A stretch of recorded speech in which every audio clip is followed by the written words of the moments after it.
For years, Meghan Markle has been one of the most talked about women in the world. To her supporters, she is a modern woman who challenged an ancient institution and refused to be silenced. To her critics, she is a calculating figure who understood image, timing, influence, and power better than almost anyone around her. But now a new wave of attention has erupted around claims linked to royal biographer Tom Bower. Claims that suggest Meghan's rise was not random, not accidental, and not simply the story of a woman falling in love with a prince. The phrase being whispered across social media is explosive, an alleged hit list of men. Not a literal list proven in public, not a document confirmed by Meghan herself, but a dramatic accusation used by critics to describe what they believe was a pattern of relationships, connections, and social moves that helped Meghan climb from Hollywood actress to one of the most famous women on earth. And once that phrase entered the conversation, it spread like wildfire. Because with Meghan, every detail becomes a battlefield. Before the palace, before the royal titles, before the interviews, the documentaries, the lawsuits, and the endless headlines, Meghan Markle was trying to make it in Hollywood.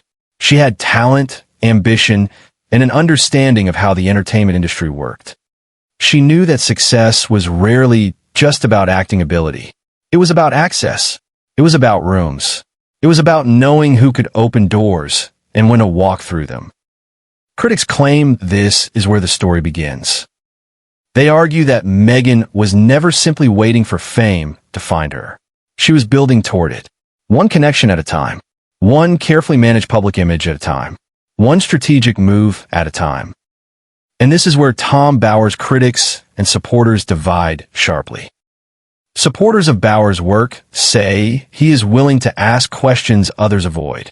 They say his books challenge the polished version of royal celebrity and expose the machinery behind public image. But Meghan's defenders argue the opposite. They say Bower's claims are harsh, one-sided, and shaped by a media culture that has been determined to paint Meghan as manipulative no matter what she does. Still, the alleged hit list narrative has become powerful because it touches on one of the biggest questions surrounding Meghan's public life. Was she simply ambitious, or was she strategic to a level that shocked even those around her?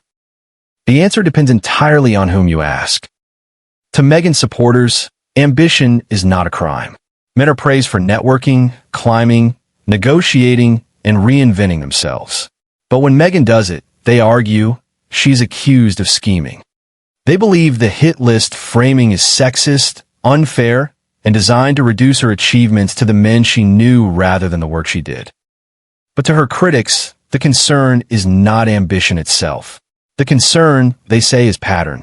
They point to Meghan's transition from actress to lifestyle figure, from celebrity circles to elite social networks, and eventually into the orbit of Prince Harry. To them, it looked too precise to be coincidence. Then came Harry. For the world, their romance seemed sudden, glamorous, and almost cinematic. An American actress, a British prince, a secret relationship, a royal engagement, a wedding watched around the globe. But behind the fairy tale, the pressure was building. Harry was not just a man. He was a symbol, a global figure, a gateway into one of the most powerful families on earth. And once Meghan entered that world, everything about her past, her personality, and her intentions became public property. That is why the alleged hit list claim is so damaging. It does not merely question who Meghan dated or knew. It questions the entire foundation of her public story. It suggests that love, fame, and influence may have been tangled together long before the palace gates opened. But here is the twist. No matter how dramatic the allegation sounds, it remains contested. There is no publicly verified evidence proving Meghan kept an actual hit list of men. There is no confirmed document showing a plotted path to royalty. What exists is interpretation, and interpretation can be dangerous when it is dressed up as certainty. In the court of public opinion, certainty is rarely required. A catchy phrase can do more damage than 100 pages of evidence. A single accusation can follow a person for years, and Meghan Markle knows this better than most. Because every time she tries to move forward, the past is pulled back into the spotlight. Her Hollywood years, her first marriage, her friendships, her interviews, her royal exit, her business ventures, her family tensions, her relationship with Harry. Nothing stays buried. And if Tom Bower's claims continue to dominate headlines, Meghan may face a problem bigger than bad press. She may face a revived narrative, one that paints her not as a victim of royal pressure, but as the architect of her own controversy.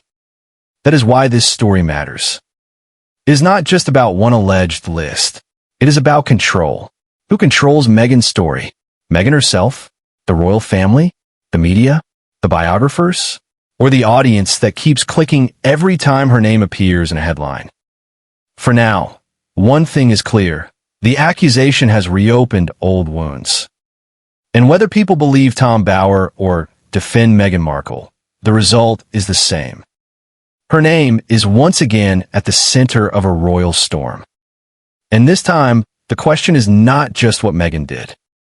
The question is what the world is willing to believe. But the deeper this story goes, the more complicated it becomes.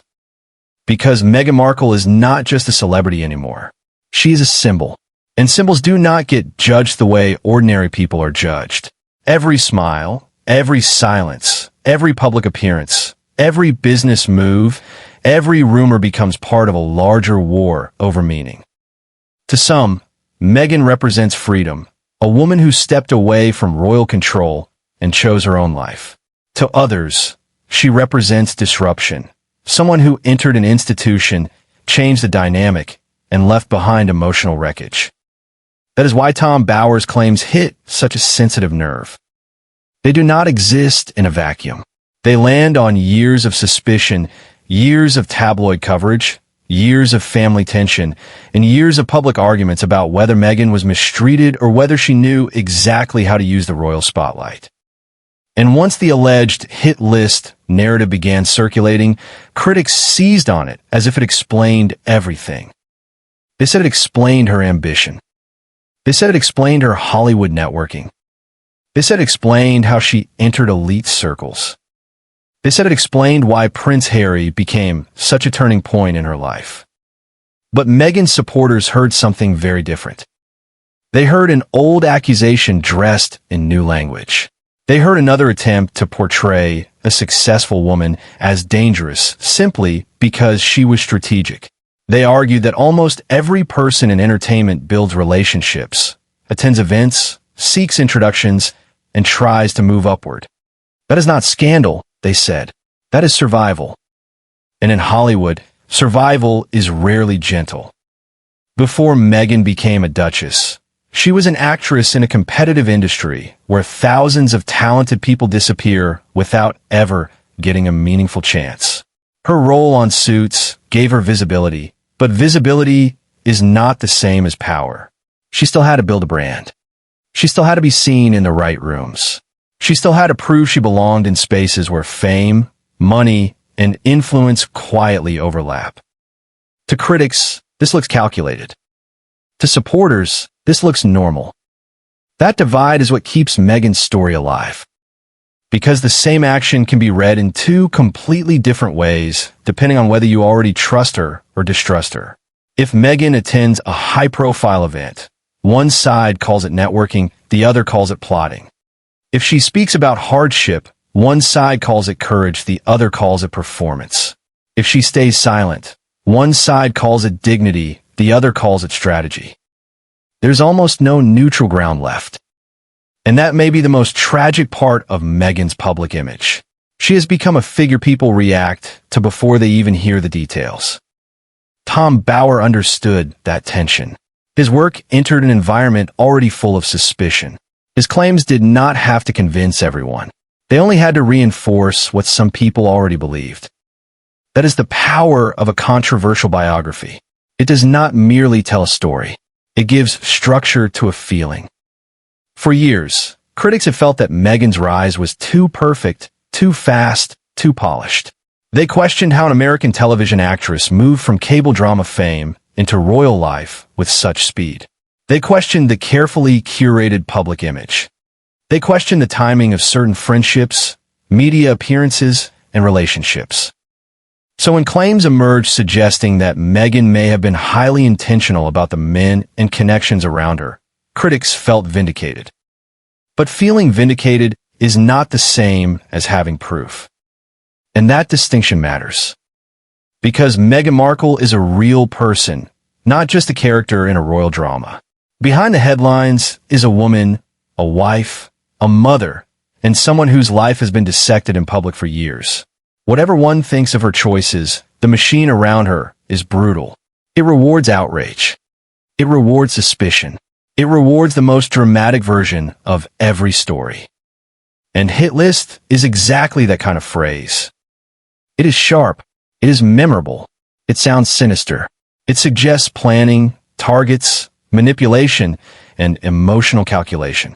It turns relationships into evidence and ambition into accusation. That is why Meghan's camp would likely view such a phrase as deeply unfair. It reduces complex adult relationships to a scandalous headline. It implies motive where motive may never be provable. It transforms a woman's personal history into a public trial. But for critics, the phrase feels like a shortcut to what they believe is the truth. They argue that Meghan has always been underestimated, not because she lacked ability, but because she understood image better than her opponents expected. They believe she knew how to present vulnerability, confidence, glamour, and grievance at exactly the right moments. They believe she used the media even while condemning it. They believe she and Harry built a brand out of rejection, pain, and royal distance. And that is where the alleged hit list story becomes bigger than dating rumors. It becomes part of a larger accusation that Meghan did not simply become famous by accident. She engineered a public identity. But then comes the uncomfortable question. Is that really unusual? In modern celebrity culture, nearly everyone engineers an identity. Actors do it. Influencers do it. Politicians do it. Royals do it. Even the palace itself has spent generations shaping images, suppressing scandals, and protecting narratives. So why does Meghan receive such intense backlash for doing what powerful institutions have always done? Her supporters say the answer is obvious, because she challenged the wrong people. She entered a world built on hierarchy, silence, and tradition, and she refused to remain small inside it. Once she left, the system and its defenders needed a counterstory. They needed Meghan to be the villain, because if she was not the villain, then uncomfortable questions about the royal machine remained unanswered. Critics reject that completely. They say Meghan was not destroyed by the system. They say she misjudged the system. They say she wanted royal status without royal restraint, global sympathy without scrutiny, and independence without losing the prestige that came from the title. And somewhere between those two views sits the truth, messy, complicated, and probably less dramatic than either side wants to admit. But drama is what keeps the story moving. And as long as Meghan Markle remains connected to Prince Harry, the monarchy, Hollywood, and the media industry, every allegation will find an audience. Especially one as explosive as this. Because the alleged hit list claim does not just ask what Meghan wanted. It asks how far she was willing to go to get it. And whether that question is fair or not, it has now become part of the Meghan Markle story, another chapter in a public saga that refuses to end. And this is where the story becomes even more dangerous for Meghan Markle. Because once a narrative attaches itself to a public figure, it does not need new evidence every day to survive. It only needs repetition. It only needs people to keep asking questions. It only needs enough doubt to stay alive. That is what Meghan has been fighting for years. Not just bad headlines. Not just royal criticism. Not just family drama. She has been fighting a version of herself created by people who believe they already know who she is. And the alleged hit list narrative fits perfectly into that version. To critics, it sounds like the missing piece of the puzzle. They look back at Meghan's past and reinterpret everything through the same lens. Every relationship becomes strategic. Every friendship becomes useful. Every public appearance becomes calculated. Every career move becomes another step toward influence. But that is also why the accusation is so powerful and so risky. Because when people begin with a conclusion, they can make almost anything look like evidence. A dinner becomes a plan. A friendship becomes a ladder. A romance becomes a transaction. A career becomes a campaign. And in Meghan's case, the public has been trained to search for hidden motives. When she smiles, some ask what she wants. When she cries, some ask whether it is real. When she speaks, some ask who wrote the script. When she stays quiet, some say silence is part of the strategy. That is not ordinary criticism. That is a permanent trial. And the courtroom is the internet. Every platform has its own jury. YouTube channels, podcasts, tabloids, royal commentators, anonymous accounts, fan pages, hate pages, and celebrity news sites all compete to decide what Meghan's story really means. One side sees a woman targeted by an unforgiving system. The other sees a woman who played the system and then blamed it when the outcome changed. That conflict is why Tom Bower's claims became fuel.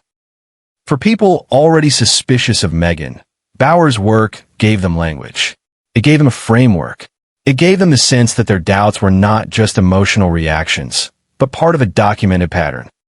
For Meghan's defenders, however, it was another example of what they see as a long-running campaign to damage her reputation. They argue that the public is being encouraged to judge Meghan not by verified facts, but by insinuation. They believe critics use dramatic phrases to make ordinary behavior sound sinister. And the alleged hit list phrase may be the clearest example. Because it sounds like something from a thriller. It suggests secret names, hidden motives, emotional targets, and a ruthless climb towards status. It turns Meghan's personal life into a conspiracy map. And even when people admit that no confirmed list has been publicly proven, the phrase still shapes how they think. That is how reputational damage works. The accusation does not have to be proven. It only has to be repeated until people remember the feeling more than the facts. And for Meghan, that is a nightmare. Because her entire post-royal identity depends on trust. Her interviews depend on people believing her side of the story. Her brand depends on people seeing her as authentic, compassionate, and resilient. Her public image depends on the idea that she survived something painful and chose freedom over privilege. But the calculated Meghan narrative attacks that foundation directly. It says, do not trust the tears. Do not trust the love story. Do not trust the victimhood.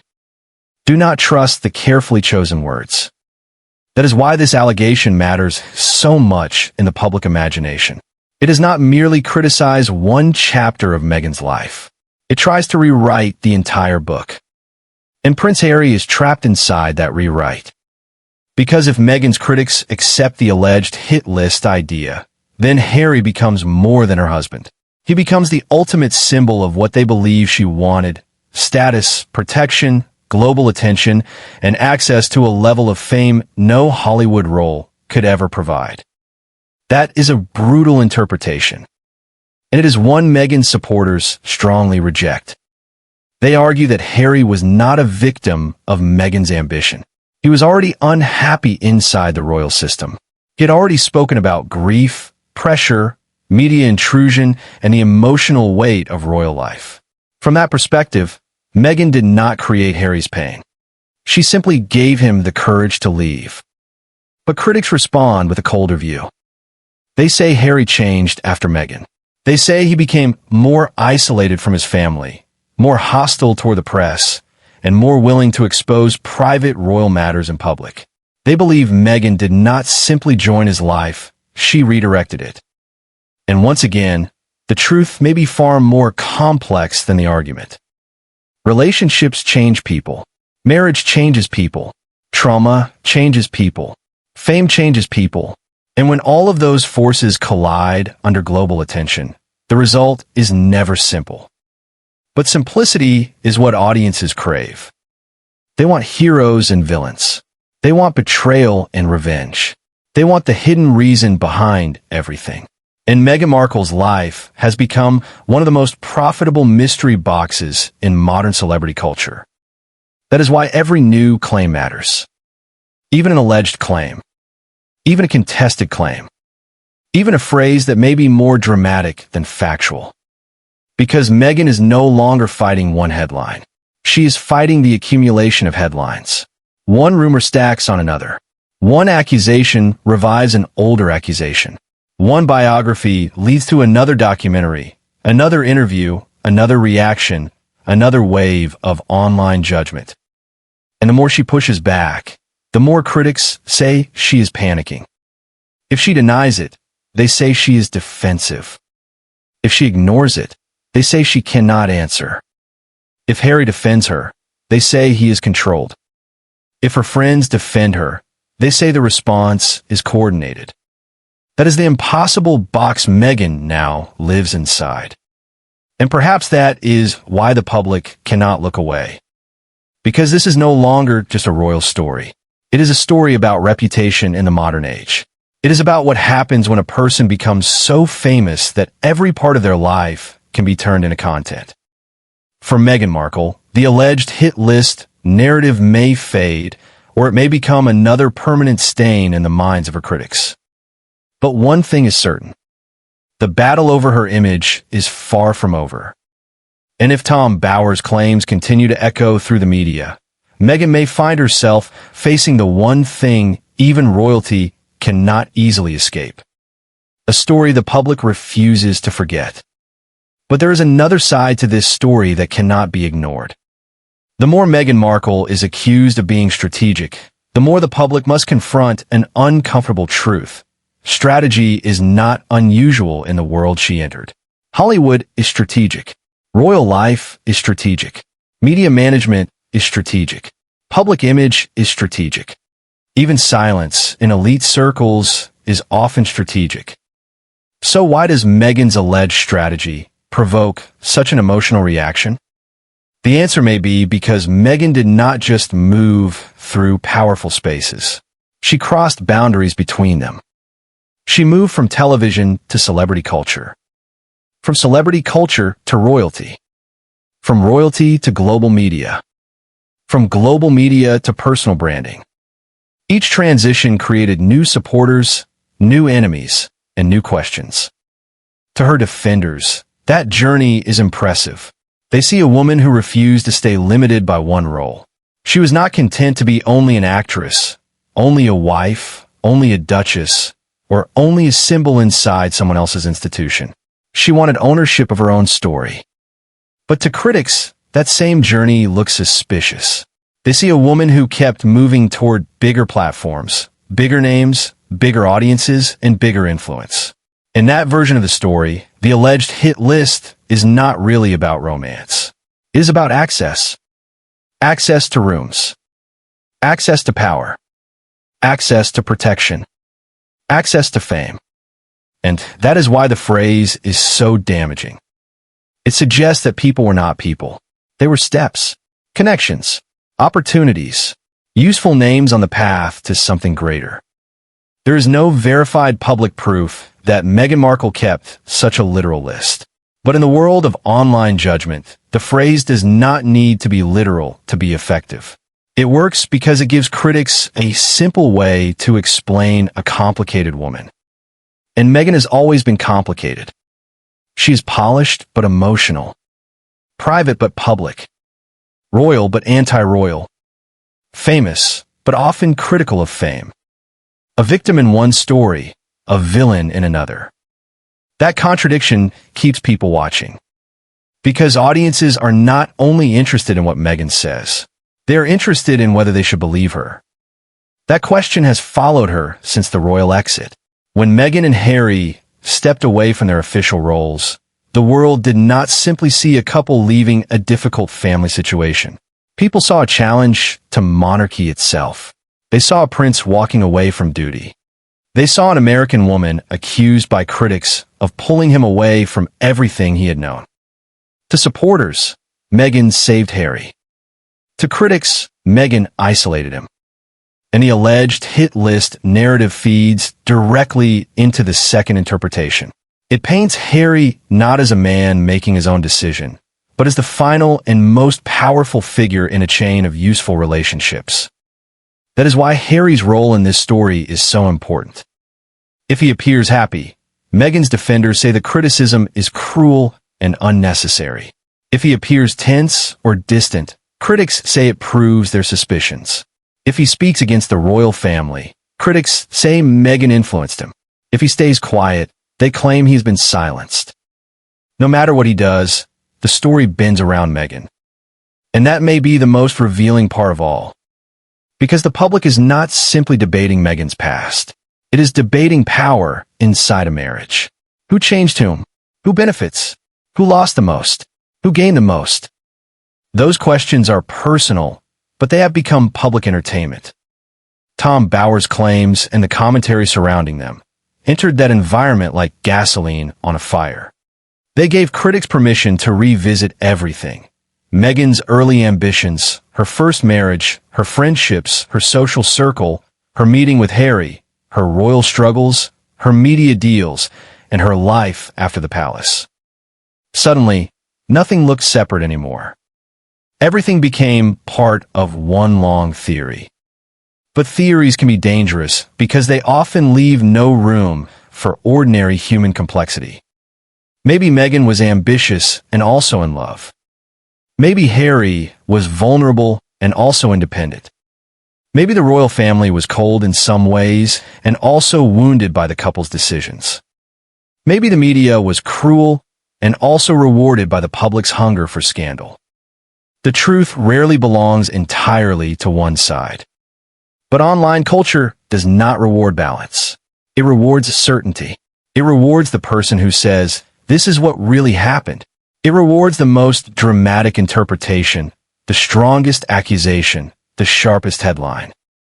And Meghan Markle has become one of the biggest targets of that machine. For her critics, every new allegation feels like confirmation. For her fans, every new allegation feels like persecution. And between those two extremes, the actual person becomes harder and harder to see. That may be the real tragedy behind this story. Not that Meghan is perfect. She is not. No public figure is. She has made choices that many people question. She has given interviews that some found powerful and others found damaging. She has spoken about pain while also living with privilege. She has asked for privacy while building a media presence. Those contradictions deserve discussion. But when discussion becomes obsession, the story changes. It is no longer about accountability. It becomes punishment. And the alleged hit list claim shows how quickly that punishment can take shape. A phrase appears. It spreads. People repeat it. Videos are made. Comments explode. Old photos resurface. Timelines are reconstructed. Every man Meghan ever knew can suddenly be placed into a suspicious narrative. That is not proof. That is momentum. And momentum can be almost impossible to stop. For Meghan, the challenge now is not only defending herself from one claim. It is escaping a character that has been written for her by critics, commentators, and audiences who may never change their minds. The calculating duchess. The social climber. The actress who played the palace. The woman who took Harry away. Those labels are simple, brutal, and powerful. But whether they are fair is another question entirely. And as this controversy continues, one thing becomes clearer. Meghan Markle's biggest enemy may not be Tom Bower, the tabloids, or even the royal family. It may be the story itself. Because once the world decides what role you play, breaking character becomes almost impossible. And yet, the more people try to define Meghan Markle, the more elusive the real story becomes. Because Meghan's public life is not one clean narrative. It is a collision of ambition, romance, class, media, race, celebrity, family conflict, and royal tradition. That is why every accusation against her becomes bigger than the accusation itself. It becomes a referendum on what people already believe about her. The alleged hit list claim is a perfect example. For critics, it sounds like the final confirmation of a long-held suspicion. They believe Meghan did not simply stumble into influence. They believe she understood how proximity to powerful people could change her life. They see her past not as a series of ordinary relationships and career steps, but as a carefully managed climb toward greater visibility. But for her defenders, the allegation is not just unfair, it is revealing. They argue that Meghan is being punished for the same qualities that are admired in others: confidence, networking, reinvention, and the desire to rise above one's circumstances. In their view, the entire narrative is designed to make ambition look ugly when it belongs to a woman people already dislike. And that divide has become almost impossible to bridge. Because Meghan is no longer judged only by what she does. She is judged by what people think she meant to do. Intent has become the battlefield. Did she marry Harry for love or for status? Did she leave royal life for freedom or for control? Did she speak out to tell the truth or to build a brand? Did she suffer under palace pressure or did she weaponize that suffering? These are not questions with easy answers, but that does not stop the public from answering them anyway. In fact, the less certain the truth is, the louder the debate becomes. That is the strange power of Meghan Markle's story. It lives in uncertainty. Every gap becomes a theory. Every silence becomes suspicious. Every contradiction becomes evidence. And every new claim, even when contested, becomes another piece of a puzzle millions of people are desperate to solve. Tom Bower's name matters in this context because he represents something Meghan's critics value, someone willing to challenge the polished narrative. To them, his work is not just gossip. It is a counterweight to the carefully produced image Meghan and Harry have presented through interviews, documentaries, and public appearances. But Meghan's supporters see it differently. They see biographers, commentators, and media figures profiting from her name while claiming to expose her. They ask why Meghan's every move is treated as manipulation while the industries surrounding her openly monetize suspicion, outrage, and scandal. And that is where the irony becomes sharp. Because if Meghan is accused of using fame, then what about everyone using Meghan? Every headline needs her name. Every royal panel needs her image. Every controversy needs her reaction. Every biography needs the promise of hidden truth. The public may claim to be tired of Meghan Markle, but the attention proves otherwise. She remains clickable. She remains divisive. She remains profitable. And in the modern media world, that may be the most powerful position of all, and the most dangerous. Because when a person becomes profitable as a villain, there is very little incentive to let them become anything else. That is why the alleged hit list narrative may continue to follow Meghan, even if no definitive proof ever appears. It is too useful. It explains too much for the people who want to believe it. It gives critics a simple story. Meghan wanted power. Meghan found access. Meghan used Harry, and Meghan changed the royal family forever. Simple stories travel fast. Complicated truths move slowly. And Meghan's life, whether people like her or not, is complicated. She was not born into royalty. She entered it from the outside. She came from Hollywood, a world where image is currency. She married into a family where image is duty. Then she and Harry left that family and entered a new world where personal pain became public content and private conflict became global business. In that environment, almost every decision can look suspicious. A documentary can look like testimony or exploitation. A memoir can look like healing or revenge. A podcast can look like empowerment or self-promotion. A quiet period can look like peace or preparation. That is the impossible standard Meghan faces. But it is also the standard she helped create by choosing to remain in the public arena. Once she and Harry stepped away from royal duties, they did not disappear. They built platforms. They signed deals. They gave interviews. They told their side.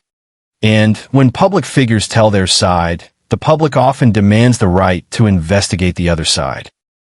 That does not mean every allegation is fair. It means the story never ends. And for Meghan, that endlessness may be the real cost of fame. Because the alleged hit list claim is not simply about the past. It threatens her future. It affects how people interpret everything she does next. If she launches a project, critics may call it another calculated move. If she appears with powerful friends, they may call it networking with an agenda. If she speaks about compassion, they may call it image repair.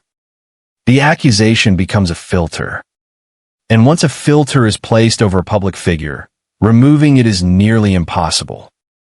That is why Meghan's response, or lack of response, matters so much. If she fights every claim, she risks keeping the controversy alive. If she ignores every claim, she risks letting the narrative harden. There is no perfect move because the game itself is rigged by attention. The more she reacts, the more people watch.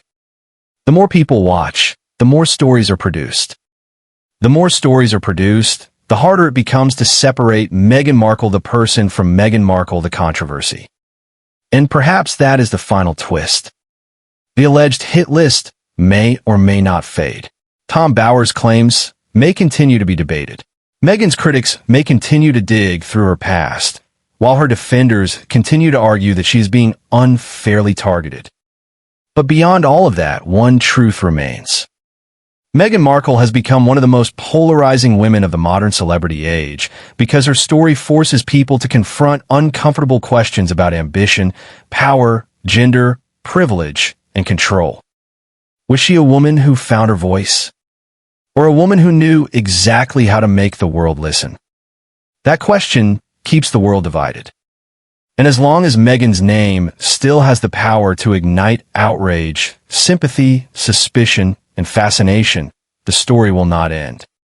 It will only find a new headline. And still, the question remains, why does Meghan Markle continue to dominate the conversation? It cannot be only because of one allegation. It cannot be only because of Tom Bower. It cannot be only because of Prince Harry, the royal family, or the endless battle between supporters and critics. The real reason is deeper. Meghan Markle sits at the center of a cultural argument that has never been resolved. She represents reinvention to some people and disruption to others. She represents courage to one audience and calculation to another. She represents modern independence to her fans, but to her critics, she represents something far more threatening, someone who entered a centuries-old institution and refused to play by its rules. That is why the alleged hit list narrative gained so much attention.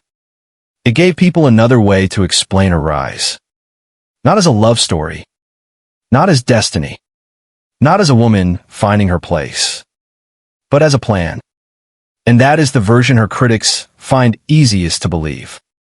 In their eyes, Meghan did not merely meet powerful people by chance. She understood proximity. She understood how influence works. She understood that the right relationship could change everything. Whether that interpretation is fair or not, it is powerful because it turns Meghan's life into a strategy board, where every person becomes a move and every chapter becomes part of a larger design. But that is also the weakness of the theory, because real life is rarely that clean. People can be ambitious without being heartless. They can network without manipulating. They can fall in love with someone powerful without secretly planning it for years. They can make mistakes without being villains. They can seek opportunity and still have genuine emotions. That complexity is often missing from the Meghan debate. The public wants a simple answer. Was she innocent? Was she calculating? Was she mistreated? Was she using the royal family? Was Harry saved? Was Harry changed? But Meghan's story refuses to fit inside one box. And And maybe that is what frustrates people most. Because every time critics believe they have solved her, another contradiction appears. Every time supporters believe she has finally moved beyond the attacks, another headline drags her back. Every time the royal drama seems to quiet down, a new book, interview, rumor, or public appearance reignites the fire. This is not just celebrity gossip anymore.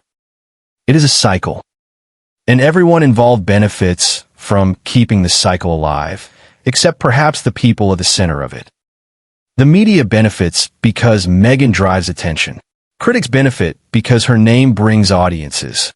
Supporters benefit because defending her creates community and purpose.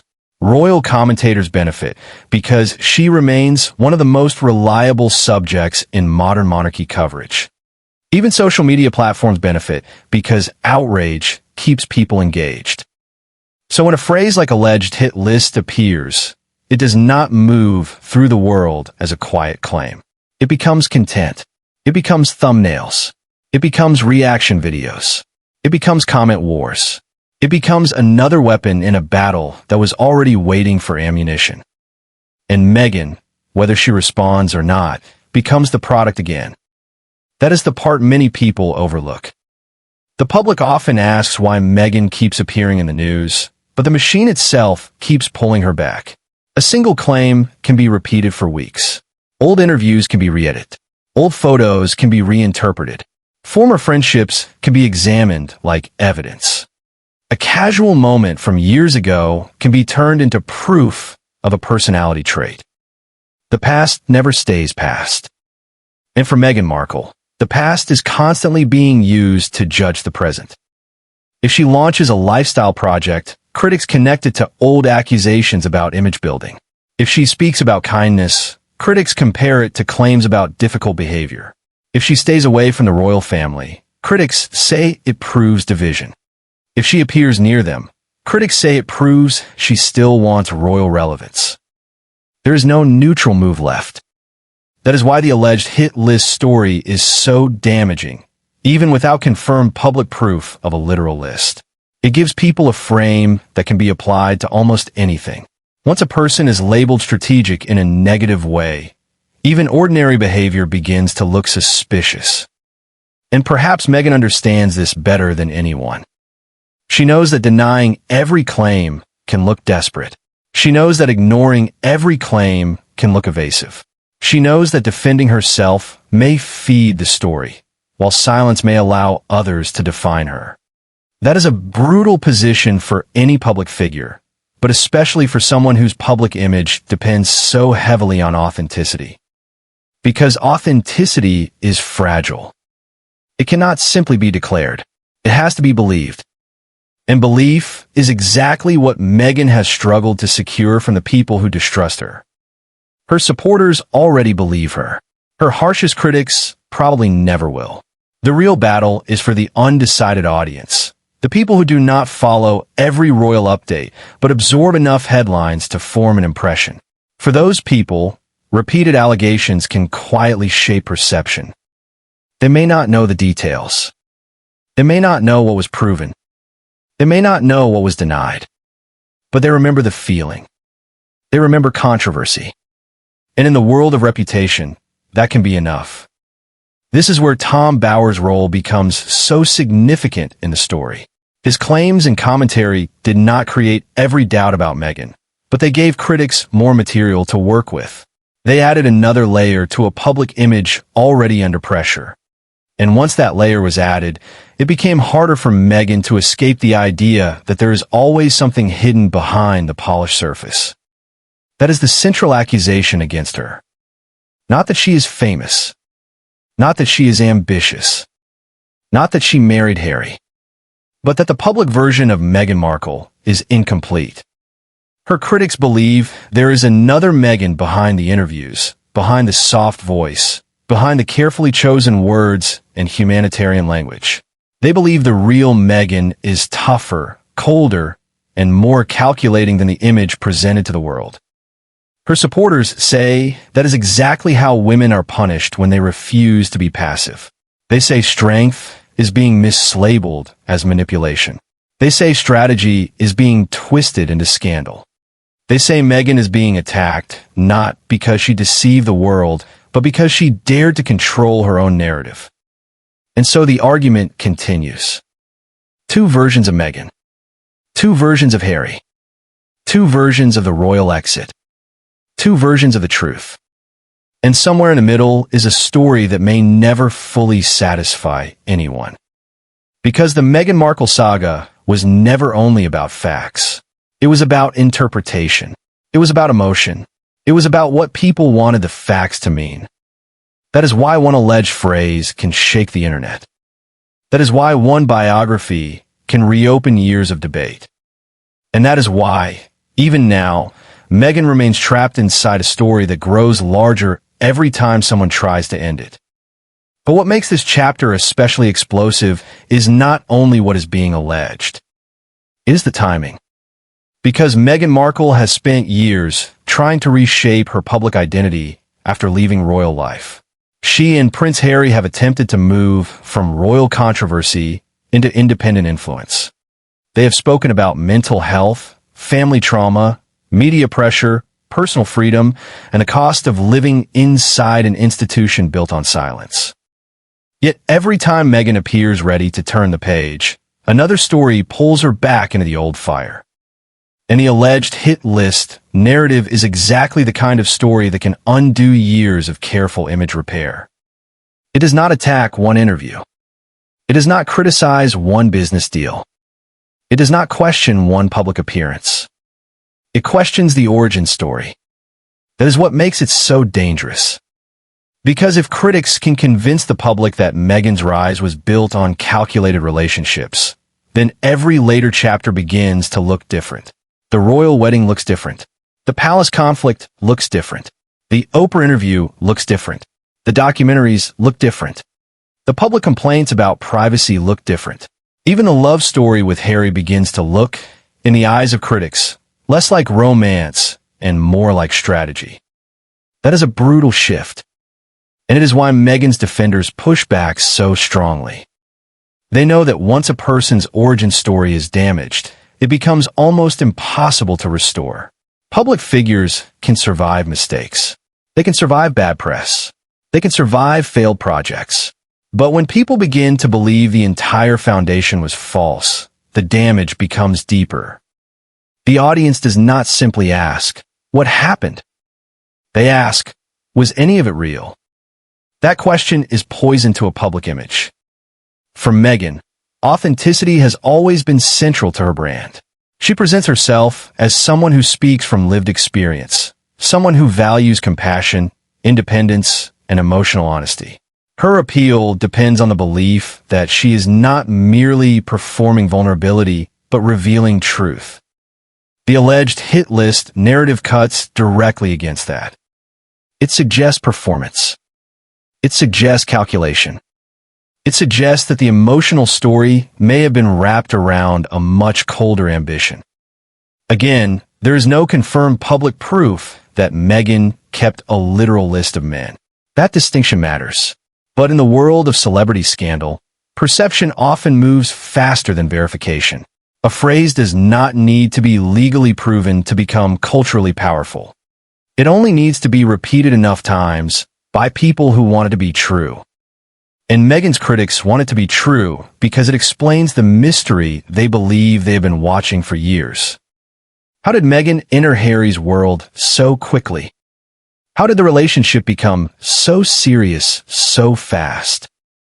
How did she move from actress to duchess to global media figure? How did one woman become capable of shaking the British monarchy from the inside? To Meghan's critics, the answer is simple. She planned better than anyone realized. But simple answers are often the most misleading. The truth could be far less dramatic. Meghan may have been ambitious, socially skilled, and determined to grow her career, traits that are common in entertainment and business. She may have loved Harry and also understood the significance of marrying him. She may have suffered inside royal life while also benefiting from royal status. These things can all be true at the same time. Human beings are not clean categories. But public scandals demand clean categories. That is why Meghan is so often forced into extremes. Either she is the innocent woman destroyed by a cold institution, or she is the manipulative outsider who entered the palace with an agenda. Either Harry rescued her, or she captured Harry.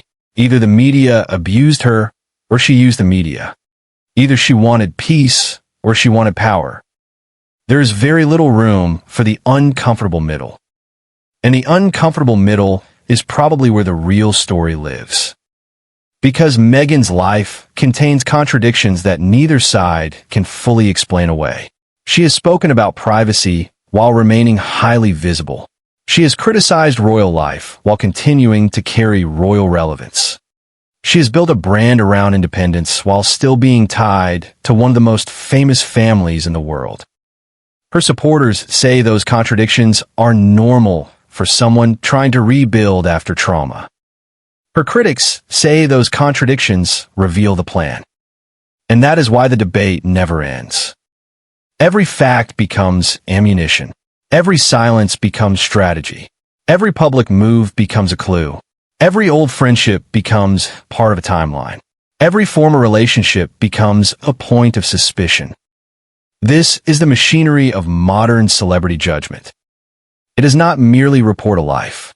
It reconstructs it.